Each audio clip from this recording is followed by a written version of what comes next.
He called me the old man in the garage at his own company Christmas party, smiled when he said it. The whole table laughed. I smiled too. What Derek didn't know, what none of them knew, was that I was sitting on 34 years of paper, contracts, equity agreements, a founding document with my name on line 1, not his name, mine. I didn't correct him that night. I just picked up my glass, nodded once, and thought about a phone call I was going to make Monday morning. Some men get loud when they're done. I make appointments. My name is Gerald Morrow. I'm 64 years old and I live in a 2-bedroom house on Clover Mill Road in Akron, Ohio. Nothing fancy. Aluminum siding, a flagstone walkway. My late wife Patricia planted marigolds along every spring. The garage out back is where I started Harmon-Morrow Technical Services in 1989 with $2,200 I saved working weekends at the Goodyear plant. One client, one project, a calibration device for a small auto parts distributor in Canton. It worked. By 2004, we had 43 employees, 2 Department of Defense contracts, and $4.1 million in annual revenue. I never moved out of the house on Clover Mill Road. Patricia said it kept us honest. She passed in 2017, breast cancer, 14 months from diagnosis to the end. After that, I stepped back. I still owned 51%, never took the company public, never brought in outside money. I handed operations to Connie Delgado, who had been with me since 2001. Sharp, steady, knew every client by first name. I stayed in the garage, worked the wood lathe, called Lena on Sundays. That's when Derek entered the picture. Lena met Derek Ashford at a business conference in Columbus in 2019. He was polished. Good shoes, firm handshake, MBA from Ohio State. He talked about scaling and leveraging synergies the way some men talk about sports constantly and without being asked. In the first 6 months, he never once asked me a question about my work. Not once. They married in October 2020. Small ceremony, COVID restrictions. I walked Lena down the aisle in my backyard between the garage and the marigolds. 14 months later, Derek came to me with a proposal.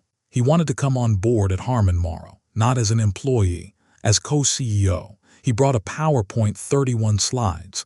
Not one of them mentioned what the company already was or how it got there. He said, "Gerald, you've done great, but you're 62. The industry is changing fast. You need someone who speaks the new language." I remember nodding. I remember being very still. I called Connie the next morning. "Derek wants in," I told her. She was quiet for a second, then she said, "How much rope are you giving him?"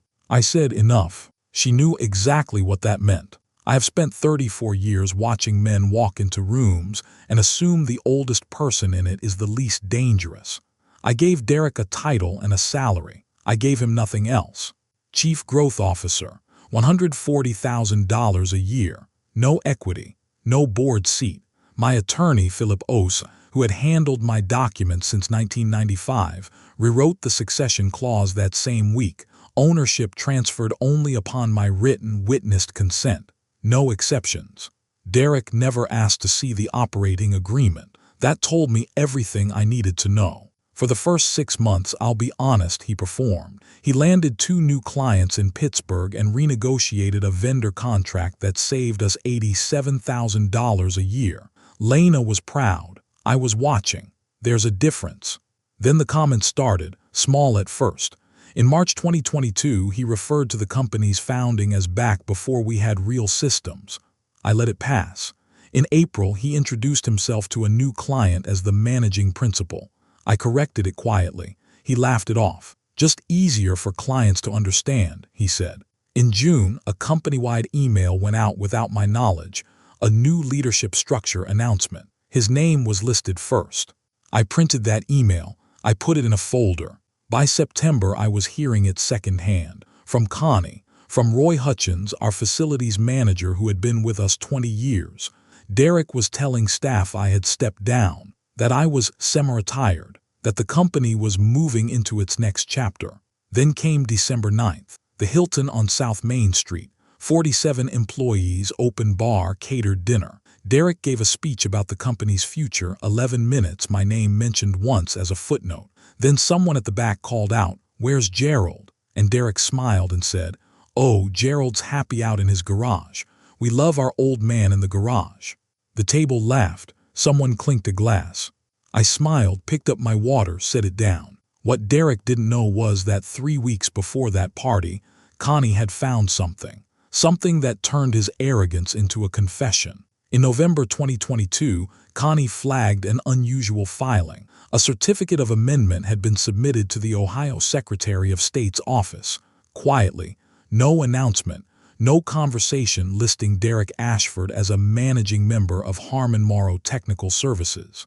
Filing date, October 14th. A certificate of amendment is a legal document. It changes the official record of who controls a company. It's the kind of thing that, if it stands unchallenged, becomes the paper foundation for every move that comes after.